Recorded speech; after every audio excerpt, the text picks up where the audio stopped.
Donc je suis particulièrement heureux de recevoir Serge avec ses intervenants aujourd'hui, d'autant plus que parmi les intervenants, il se trouve qu'il y a un ancien des étudiants, donc je suis d'autant plus heureux. Et pour terminer, je dirais que cette table ronde slash atelier, comme vous le voyez, est un petit peu à cheval entre une conférence ex cathedra de type assez traditionnel, avec un contact direct avec les œuvres. Donc c'est une formule que m'a proposée d'ailleurs très pertinemment Serge, que je trouve extrêmement intéressante, d'autant plus qu'elle s'inscrit tout à fait dans la pédagogie de Drouot Formation, que je dirige et qui est de l'autre côté de la rue. Et mes étudiants, présents et anciens, savent à quel point le contact avec les œuvres est très important chez nous.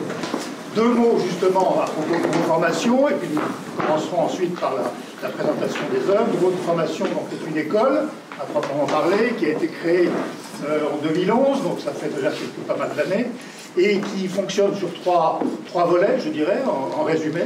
Le premier volet, c'est une formation à l'histoire de l'art, qui est complétée avec un volet initiation à l'expertise d'objets d'art.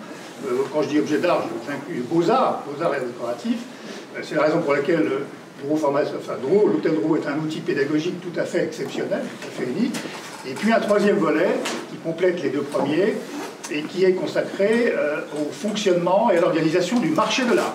Donc là, il s'agit d'identifier les différents acteurs du marché, ils sont assez nombreux, leur profession évolue d'ailleurs au cours des ans, et fonctionnement du marché, c'est-à-dire qu'est-ce qui fait fonctionner le marché, par définition, les aspects juridiques, les transports, la logistique, l'assurance, la fiscalité, etc., etc. Bien.